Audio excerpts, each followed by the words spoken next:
game. It's a rich thing. Today, the news goes viral on social media that actress Javeria Saud will be seen acting on a TV screen again 20 years later.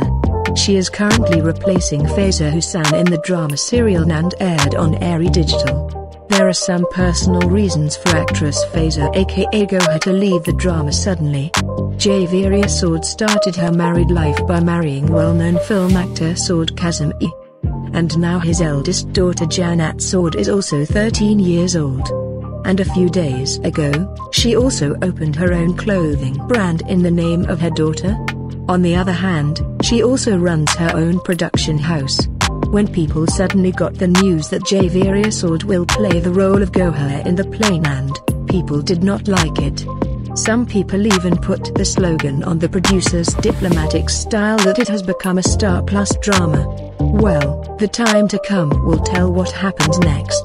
Javeria Saud celebrates her daughter Jannat's birthday by giving her a birthday party at a restaurant. In the pictures shared on Instagram, it can be seen that Jannat's friends, her father and younger brother are present on the occasion. So let's see.